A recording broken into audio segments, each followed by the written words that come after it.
Hey grade 10s, welcome back. Okay, so we are going to do this very quick unit here, probably 2 to 3 videos, and then we'll call it good for the year. So that's very exciting. Okay, so we're going to talk about rational expressions today. If you look on your front page, that's the first unit here. Just to give you a bit of an overview, these three, sorry, that's not true. These two are the ones that I'm going to go over in most detail. I'm going to take a little bit of time on this third one, and then this one is completely bonus here at the end. Okay, so totally up to you on these two if you want to do them or not, but you don't have to. I would recommend this adding and subtracting one. I would say a little bit more than the last one, but again, totally up to you. Okay, so when we talk about rational expressions, we want to first figure out what the heck is a rational, right? So we've actually been talking about this a little bit this year, so you might remember me talking about it, but if not, that's okay. We know that the real numbers, represented here by R, has inside of it the set of all rational numbers, which is Q. And we remember that the set of Q, or the rational numbers, is anything where there's a fraction, or anything that can be represented as a fraction, okay? And the only thing we need to remember is that we can't have 0 as our denominator. That's the only restriction. And rational expressions are similar, okay? So a rational number is just like a fraction, any number that can be represented as a fraction, but a rational expression is the same idea but with variables, okay? And so we will say that the numerator and denominator are polynomials. Remember that just means an expression with variables in it. Okay, could have 1 term, 2 terms, 3 terms, whatever. And again, the only restriction is that the denominator can't be equal to 0. So, some examples of rational expressions. There are many. Okay, so essentially anything that has a variable in it somewhere would be a rational expression as opposed to just a rational number. So you could have something like x plus 1 over 5. Or you could have 3 over y. Or you could have something a little more complicated. Maybe you have x squared plus 2x minus 3 all over x. Or maybe we have a multivariable expression. That means there's more than one variable in the expression. We won't really be looking at that so much in this unit, but that will maybe come up depending on what math you study in the future. So that could be another example, okay? There are like so many more that I could have put, so I can add another one here. Maybe if we did like z divided by 4, like 1/4 of z, that's a rational expression, okay? So we've seen lots of these already in our math lives, but we're going to just examine some particular things about them in this unit. So why can't Q, that's the denominator, remember, equals 0? It's because it would cause division by 0, which we know we can't do in math. And so because of this, rational expressions that have variables in the denominator have what we call that's not supposed to be that. I'm supposed to be highlighting, sorry. Non-permissible values, okay? Non-permissible values are all the values that the variable cannot hold, because if it held it, it would cause division by 0. So we just need to determine the values that make the denominator equal to 0 and then say that the variable cannot equal that. Okay, so let's take a look at the examples here. So 2 over x. Okay, this is a very straightforward example because the whole denominator is just x. And so we just need to take that denominator and set it not equal to 0, right? Because if x was 0 in this case, then we'd have 2 divided by 0, not allowed. And in other cases, like I'll show you momentarily here, it'll be a little bit more complicated, but this is the idea. So whatever's in the denominator cannot equal 0. So in this case, x does not equal 0. That's it. We've already done it. Okay, moving across the page, we have x minus 2 cannot equal 0, right? That whole denominator can't be equal to 0. And again, that's because if it was equal to 0, then we'd be dividing by 0, which is a no. And so this not equal to sign, don't let it freak you out, okay? It is the same thing. We use it the same way as an equal sign. So if I were to solve for x, if it was just a regular equation, I would be adding 2 to both sides, which is exactly what I'm going to do here. And then we just say that x cannot be equal to 2, okay? If you guys can hear noise in the background, I apologize. It's because we're doing some updating of our house. So yeah, anyways, sorry. Okay, so in this case, x cannot equal 2. There we go. Okay, I'm going to zoom in here so I have a little more room to write for this example. So 2x divided by x plus 1 times x minus 1. Now, again, it's just the denominator, okay? I don't care about this 2x at all, so just leave it, okay? So now we're just saying that x plus 1 times x minus 1 cannot be equal to 0. Now, you may remember that we looked at some factoring stuff like this at the start of the year. And when we had this situation in our solving equations with the factoring, we knew that we could use the zero product rule, which means that either the first term cannot equal 0 or the second term cannot equal 0, okay? So then in this case, again, you would just subtract 1 from both sides, okay? I just don't have enough space to, you know what, I'll write it on the side. It's okay. Okay. So then we would get that x cannot be equal to negative 1. And when I add 1 to both sides on this one, then we get that x, again, I don't have space, I'll move it over. X cannot equal 1. And to write our final statement, we usually combine it. So I'm going to do that in another color over here to the side. So we would say x cannot equal negative 1 or 1. And you can write it with a comma in the middle instead of having to write x cannot equal 5 times if there were more non-permissible values. Okay, that 1 is just getting progressively worse. There we go. Good enough. Okay, moving across the page. We have 3x squared over x squared plus x. Okay, so again, let's start. I'm going to use a different color to keep it clear. Let's start here with just the denominator. We don't care about the numerator, so we just know that all of x squared plus x, I can't write, can't be equal to 0. And so, again, when we have more than one x like this, we usually need to factor it. Okay, so if I factor this, I can see that there is x times x plus 1. All cannot equal 0. And so again, that's going to give us those two cases where we have the zero product rule. Either this can't be equal to 0 or this can't be equal to 0. So the first one is easy because we can just set it not equal to 0, so x can't be 0. But for the second one, a little bit more work. Have to remember that the whole bracket can't be equal to 0.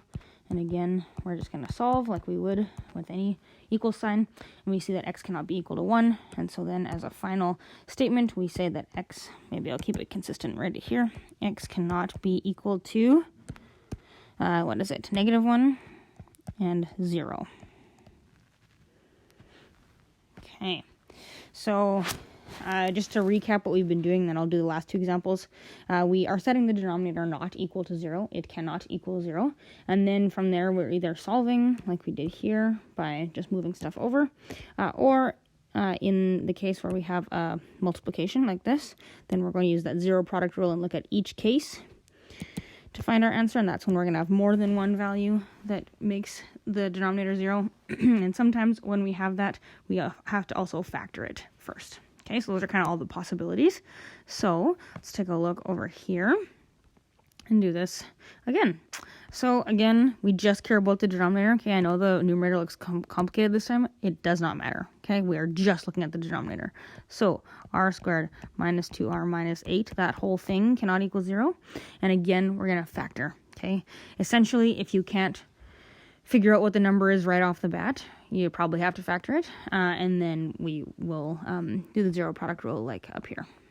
Okay, so when I factor this, I'm going to get r minus 4 times r plus 2 not equal to 0. Just going to double check. Sometimes I get my factoring wrong too. No, that looks good. Okay, so again, we have two cases. So we either have r minus 4, that's not a 4, can't be equal to 0, or we have r plus 2 can't be equal to 0. Okay, again, I'm just going to set every case, every possible option, every bracket. There we go. So then we see that r cannot be equal to 4. And here we see that r cannot be equal to negative 2. Okay, and then again, you want to write your final answer. I'm going to keep it consistent by writing them over off to the side here. We can see that r cannot be equal to negative 2 or to 4. Some of you may have noticed that I am writing all my answers in increasing order.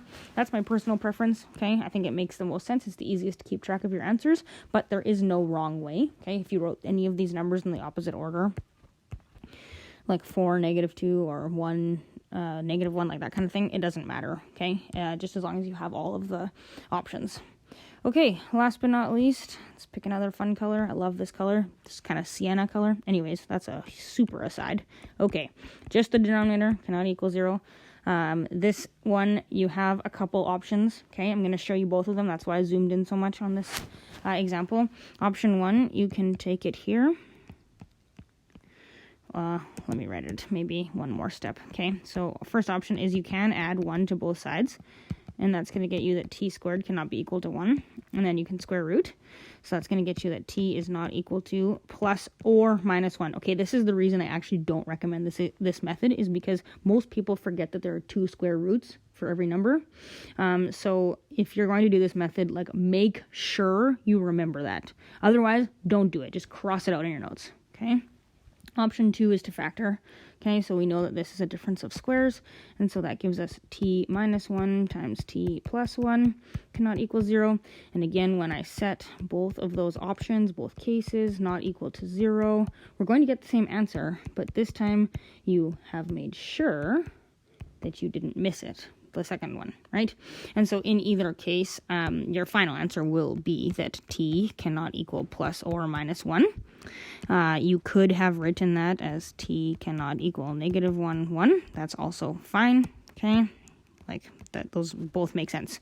I just wanted to show you that this notation here is totally fine. Okay, so again, both methods work. I would highly recommend this method because otherwise people forget about the plus minus. That's not good. Then you lose marks. No dice. Okay, moving on to the next page. With rational numbers, we also know we can create equivalent rationals. So, like, you could reduce 9 over 12 to be 3 over 4.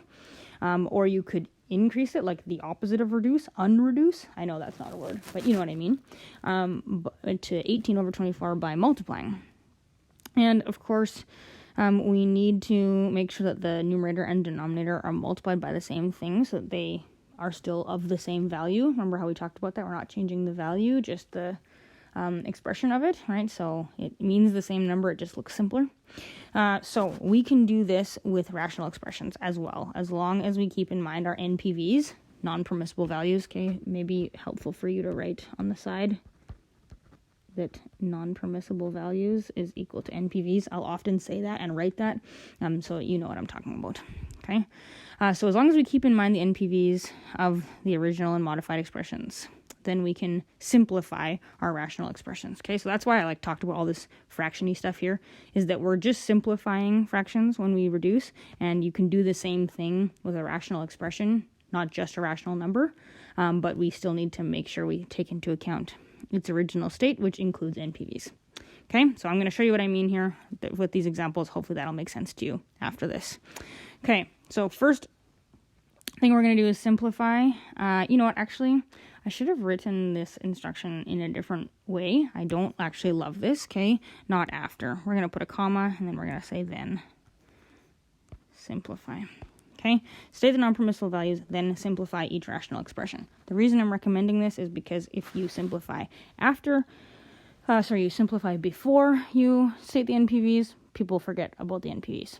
So let's do them first and then simplify. Okay, so this example is where I'm going to start. I'm going to zoom in. So we know that the whole thing, x minus 2, x plus 1, can't be equal to 0, right? Can't divide by 0, no dice there.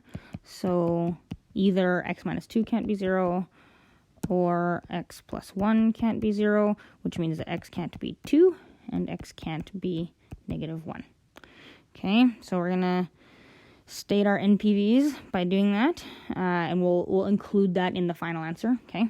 But now let's talk about simplification. Okay, this is super important, you guys. I cannot say this enough. You cannot cancel pieces of a term, okay? You're only canceling factors, okay? So what I mean by that is anything that's being multiplied, so like this whole thing is being multiplied or this whole thing is being multiplied, you can cancel that whole thing. But you can't just cancel a part of it. What do I mean by that? Let's look over here. See how we have t squared and then we have t squared? And then we have 9 and then we have 9? Well, unfortunately for us, you can't just do this. That is bad math, okay? That makes me very mad when people do that. Okay, don't do it. The reason we can't do that is because of, I will show you. Hang on, just let me write something out here. Okay, this is just like blank space. This is not an example that we have in this book, but let's just say, for example, okay, that we had, let's think. 3 plus 6 all over 6. Okay, let's say that we had that fraction. Well, if we were going to just cancel these t squareds, that would be like me just canceling these 6's. So then we're saying that's equal to 3. Is that true? Is 3 plus 6 all over 6 equal to 3? I don't think so, because if you think about 3 plus 6, you got to follow bed mass, right? Got to do this first. So we have 3 plus 6 is equal to 9. So then we have that all over 6 is equal to all over 6. And 9 over 6 is equal to 3 over 2. 1.5, is that the same thing as 3? Absolutely not. So that's the same reason why we can't just cancel like random numbers and variables off of fractions just because we want to. Okay? That is a terrible idea. Oh my goodness. I can't even explain to you how many times I see that happen, you guys. Please do not. Okay? That's like a big rant of mine. I'm kind of sad I can't do it in class with you because it's very important. I have like a bunch of materials on this if you want me to show you more reasons why that's not valid. So let me know if you need more explanation, or I can even video chat with you. I'd be happy to explain because it's really important. Okay, let's go back to the example and finish it. So what does that mean for canceling? What can I actually cancel? You can cancel anything that in its entirety is being multiplied. Okay, so we could put brackets around this guy here, this x plus 1. Okay, and why can we do that? It's because it's like the whole thing is being multiplied by 1, right? So when we cancel things, we can cancel the whole term, okay? Like the whole factor. So that means the whole bracket gets canceled with the whole bracket of x plus 1, okay? My analogy is always that when things are being multiplied or divided, it's like friendship. So friendships break apart and drift away and that kind of thing, that's fine. And then that being added or subtracted is like marriage, you're together for life. I mean, I recognize this is a little bit of an antiquated analogy now, but you get what I'm saying, I hope, right? We generally see marriage as a stronger bond than a friendship. And so in the same way, we are not going to be breaking apart any marriages by taking away things that are connected by plus or minus, only by multiplication or division. Okay, so that's why I can cancel these two. Okay, so then when I do that, I get left with 1 over x minus 2. Okay, and then to state my final answer, we're going to say 1 over x minus 2, comma, x cannot equal negative 1 or 2. Okay, let's go over here. All right, when you have x squared over x, there are multiple ways to do this again. Most of you will think of your exponent laws. That is a very good thing to think about. Okay, so we can look at that canceling once we find the NPVs. Remember that the whole denominator cannot equal 0, so x cannot equal 0. Easy peasy on that NPV. Then when we have x squared over x, remember that's like x to the 2 over x to the 1, so that gives us x to the 2 minus 1, which just gives me x to the 1 or x. Okay, so my final answer is going to look like x cannot equal 0. So we're saying that this whole expression is equal to just x. However, there is a restriction that x can't hold the value of 0. Okay, 7x over x times x minus 5. So, let's see. Take that color. All right, so again, let's dig at our NPVs. So we're saying the whole denominator can't be equal to 0. Okay, so that means either x can't be 0 or all of x minus 5 can't be 0, which means that x can't be 5. Again, we'll state those in our final answer. This is enough work for now. Now let's talk about simplifying. Okay, so remember that, I'm going to zoom in really far to draw here, that when you have something like this, it means they're being multiplied, right? This is saying 7 times x over x times all of x minus 5. So, because the 7 is being multiplied by the x and in the numerator here, and the x in the denominator is being multiplied by all of x minus 5, so it's multiplication, then we can cancel them, okay? So we're going to get left with 7 over x minus 5. Now, the reason I can't do any more canceling is because there is no more multiplication left or division to be canceled. This is connected by addition or subtraction, so it can't be separated. It must stay together unless there was an identical term in the numerator. Okay, so my final answer is 7 over x minus 5. X cannot be equal to 0 or 5. Again, remember what we're doing here is we're just finding the lowest form of the fraction, okay, of this fraction, of any of the fractions. And then we're also remembering that because there are variables involved, there are numbers that are problematic because we can't divide by 0. Okay, let's move across the page to here. This one is a little bit more complicated because, as you may notice, pardon me, we have some factoring to do. Okay, but again, let's start with the denominator and the NPVs. So I'm going to factor this difference of squares. Okay, you're going to notice right away that it's really handy that we factor during the NPVs, because we're going to use that factored form again in the simplification. Okay, so we're kind of like hitting two birds with one stone when we factor here. So that will make our work later easier. So we're saying either t minus 3 can't be 0 or t plus 3 can't be 0. So that means that t can't be 3 or t can't be negative 3.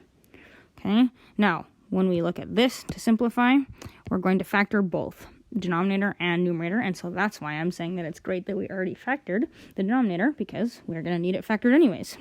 Why am I factoring it? Because currently everything is connected by addition or subtraction, so we cannot do any canceling whatsoever. However, once we factor it into our brackets, then we're going to see, look, all of a sudden we have some multiplication going on. So then we might have the opportunity to cancel. That's so messy, you guys. I'm really sorry. Yikes. Let's try those again. That's much better. Okay, so once we've done that, let's factor the numerator. So let's see what we've got going on here. I think we have t minus 3, t minus 3. And once we've done that, then we can see that we do have now some identical brackets. Okay, one in the numerator, one in the denominator. And because they are being multiplied by the next bracket, we can cancel the entirety of the bracket. That whole thing is gone. So then we're going to get left with t minus 3, t plus 3. Sorry, t minus 3 in the numerator, t plus 3 in the denominator. Can I cancel anything else? No. Why can I not cancel anything else? Because this t and the 3 are connected by a negative, and this t and 3 are connected by a positive. That's addition and subtraction. We're not breaking up that marriage. Okay, so then our final answer is t minus 3, t plus 3, where t cannot equal negative 3 or 3.